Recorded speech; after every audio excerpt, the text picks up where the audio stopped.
രാവിലെ ഈ മനുഷ്യനെ കാണാനില്ലല്ലോ, ഇത് എവിടെ പോയി നിൽക്കുകയാണ്? വിളിച്ചാലും വിളി കേൾക്കത്തില്ല. വിളിച്ചാ വിളി കേൾക്കുന്നില്ലേ? ഇതെന്നാടി ഇത്? ഒരു മാസം പോലും ആയില്ലല്ലോ ഇത് മൊത്തം വെട്ടിത്തെളിച്ചിട്ട്. മഴക്കാലം തുടങ്ങിയപ്പോഴത്തേക്ക് ഇതിപ്പോ ആളെ മൂടുന്ന രീതിയിൽ എന്റെ അത്തരം പൊക്കത്തില് ഫുള്ള് പള്ളയായിട്ടേക്കണം. ഞാൻ ഒരു കാര്യം പറയട്ടെ, ഞാൻ അന്നേ പറഞ്ഞല്ലേ ഇത് വെട്ടിയിട്ടൊന്നും കാര്യമില്ലാന്ന്. നമുക്ക് ഇവിടെ ബഫല്ലോ ഗ്രാസ് എന്തെങ്കിലും പിടിപ്പിക്കാന്ന്. ഇതിന്റെ അകത്ത് ബഫല്ലോ ഗ്രാസും കൂടെ അതല്ല, ഇത് മൊത്തം വെട്ടി ക്ലീൻ ആക്കണം. എന്നിട്ട് അത് നമുക്ക് ഗാർഡൻ സെറ്റ് ചെയ്യാം. അല്ലാതെ ഈ പയർ ഇങ്ങനെ വള്ളി ഇട്ടിട്ടും വലിയ കാര്യമൊന്നുമില്ല. പയറിന് ഒരു പ്രോപ്പർ പന്തല് കൊടുക്കണം. ഈ സാധനം വന്നെ നോക്കി 2 കൊമ്പൻ ചില്ലി വന്നാൽ മതി. ഇതെങ്ങോട്ട് പോണേ? അത് ഇനി ഇവിടെ നേരെ പെരക്കാത്തേക്കാണോ പോണേ? അശ്ശോ മതി. അല്ല കണ്ടിട്ട് പേടിയാവുന്നുണ്ടല്ലോ. അല്ല ഇതിന് വേറെ ഒരു സപ്പോർട്ടും ഇല്ലാണ്ട് പൊങ്ങി നിൽക്കുന്നുണ്ടല്ലോ. ഇതുണ്ടല്ലോ, ഇത് പ്രോപ്പറായിട്ടൊന്ന് സെറ്റ് ചെയ്ത് കൊടുക്കണം ഈ പയറിനൊക്കെ. അല്ലാതെ ഇത് ഭയങ്കര പാടാണ്. ഇത് ഇങ്ങനെ കിടന്നു കഴിഞ്ഞാലും കയറി പറിക്കാനും പാടാ. ഇങ്ങനെ പുല്ല് നിൽക്കുമ്പോൾ നമ്മൾ ഇങ്ങനെ കയറി പറിക്കും. ഞാനിത് എന്നെ ചെയ്യണമെന്ന് ആലോചിക്കണം. ഒരു മാസം പോലും ആയിട്ടില്ല ഇത് മൊത്തം ഒന്ന് വെട്ടി വെടുപ്പാക്കിയിട്ട്. ഇന്നലെ അവിടെ കുറെ കളച്ച് പറിച്ചിട്ട് അവിടെ ഒന്ന് റെഡിയാക്കി വന്നു. പണി തീരണ്ട, പണി മുന്നോട്ട് പോകണ്ടേ. എന്റെ മഴ പെയ്തപ്പോഴത്തേക്ക് ഇതിന്റെ അവസ്ഥ ഇങ്ങനെയാണെങ്കിൽ എന്റെ ഇനി മഴക്കാലം കഴിയുമ്പോൾ ഇവിടെ മൊത്തം കാടാവൂലോ. അതാ ഞാൻ ആലോചിക്കണേ. പക്ഷെ വേറൊരു കാര്യമുണ്ട്, ഈ മഴയൊക്കെ പെയ്തപ്പോഴത്തേക്ക് റംബൂട്ടാൻ നല്ല അടിപൊളിയായിട്ട് വളർന്നുണ്ട്.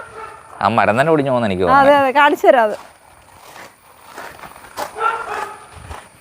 എന്ന് കഴിഞ്ഞാൽ ഇപ്പൊ നല്ല രസമായിരിക്കും കേട്ടോ. രാവിലെ അതുങ്ങൾക്ക് ഫുഡ് കൊടുത്തില്ല നമ്മളെ പിടിച്ച് തിന്നുന്ന പോലെ കേട്ടോ. ക്യൂട്ടിയൊക്കെ വെയിറ്റ് ചെയ്തിരിക്കുക.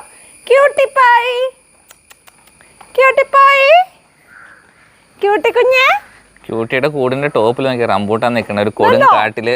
എന്റെ പൊന്നേ മതി നോക്കി. പഴുത്തു തുടങ്ങിയെന്ന് തോന്നുന്നു അല്ലേ? ആ ഏകദേശം പഴുത്തു തുടങ്ങിട്ടോ.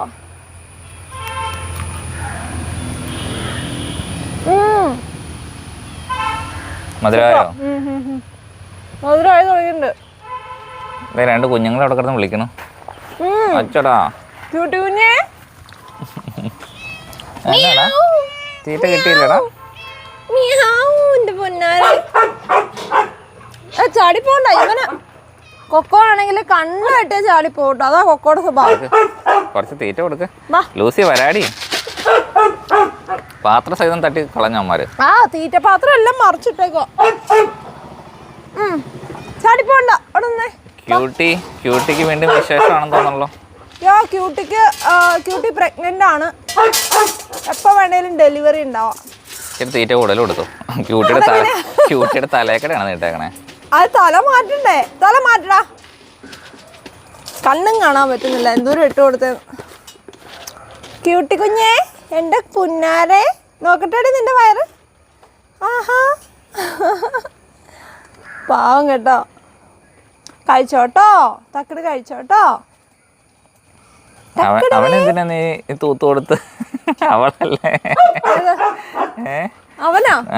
അവൻ ഭയങ്കര ക്യൂട്ടല്ലേ? എന്റെ ടക്കടും അല്ലേ? ടക്കട് ഇച്ചിരി വെള്ളം കൂടെ കൊടുക്കണം.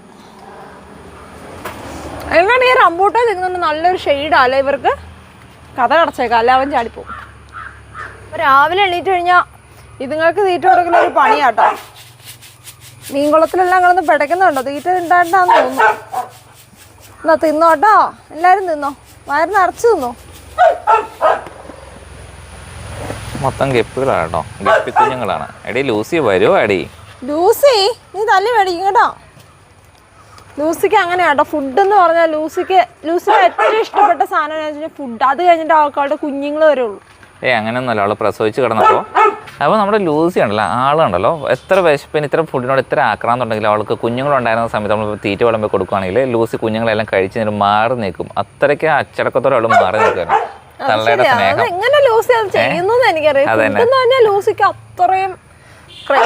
തള്ളയുടെ സ്നേഹം കണ്ടുപിടിക്കാൻ ലൂസിനെയും മൃഗങ്ങളെ കണ്ടുപിടിക്കാൻ ഇപ്പോൾ ഒത്തിരി കാഴ്ച കിടപ്പുണ്ട്. അപ്പോൾ ഈ കായയുടെ പ്രശ്നം എന്താണെന്ന് വെച്ചിട്ടുണ്ടെങ്കിൽ ഇങ്ങനെ നിറച്ച് കാഴ്ച കിടക്കുന്നുണ്ട്, ഒത്തിരി നിലത്തേക്ക് ചാടി പോകുന്നുണ്ട്. ഈ ചാടി പോകാതിരിക്കാനായിട്ട് എന്തെങ്കിലും ഒരു മാർഗം ഉണ്ടോ? നെറ്റ് കെട്ടണം എടി. അതല്ല, കേടായിട്ട് കൊഴിഞ്ഞു പോകുന്നതിൻ്റെ. ഓ അങ്ങനെ. അത് ഈ മഴയൊക്കെ പെയ്യുമ്പോഴത്തേക്കും കുറേയൊക്കെ പോകും, എന്നിട്ട് ബാക്കി ഉണ്ടാവുള്ളൂ. അതെ, ഇതിപ്പം മരം ഒടിയുന്ന രീതിയിൽ നിറച്ച് കാഴ്ച ഉണ്ടല്ലേ. നല്ല രസമല്ലേ ഇതിങ്ങനെ കാഴ്ച കിടക്കണേ. നമ്മുടെ നാട്ടിൽ ആകെ മൊത്തം ഏറ്റവും ഭയങ്കരമായിട്ട് ഉണ്ടാവുന്ന ആകെ ഒരു മരം ഇതേ ഉള്ളൂ അല്ലേ. മാങ്ങ ഉണ്ടാവും, പിന്നെ ഇതും ഉണ്ടാവും. വേറെ എന്താ? നമ്മുടെ നാട്ടിലെല്ലാം ഉണ്ടാവും. നീ പ്ലാവിലേക്ക് നോക്കി ചക്ക കാണുന്നു, ചാമ്പയിലേക്ക് നോക്കി ചാമ്പങ്ങയില്ലേ. അത് ശരിയാ, സോറി. കണ്ടം വഴി ഓടിക്കോട്ടോ അത്. പക്ഷെ എന്നെ ഉണ്ടായി കിടക്കുന്ന കാണാൻ ഒരു രസമാണ്. തെങ്ങിലേക്ക് നോക്കിയ തേങ്ങയില്ലേ, അത് ശരിയാ. ഞാൻ ഉദ്ദേശിച്ചത് അതല്ല, ഇച്ചിരി ഭംഗിയായിട്ട് ഉണ്ടായി കിടക്കുന്നത് കാണുമ്പോ ഒരു രസം തോന്നുന്നു ഇതല്ലേ. ഓഹോ, തെങ്ങയിലിഞ്ഞി ഇതിലും കൂടുതൽ ഭംഗിയായിട്ട് എങ്ങനെയാണ് ഉണ്ടാകണേ? ഞാൻ മടുത്തു, ഞാൻ നിർത്തി. ഇന്നത്തേക്കുള്ളതായില്ലേ? ഇന്നത്തേക്കുള്ള പോവല്ലേ?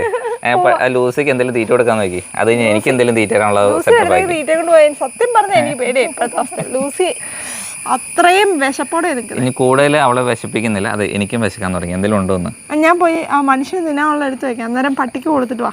അപ്പൊ ഓക്കെ, പണിയായില്ലേ? അപ്പൊ നമുക്ക് ഇതുപോലെ വിശേഷങ്ങളായിട്ട് വീണ്ടും കാണാം. Bye bye. ഞാൻ ലൂസിക്ക് കൊടുക്കട്ടെ, നീ എനിക്കുള്ള എടുക്കുക. ഓക്കെ.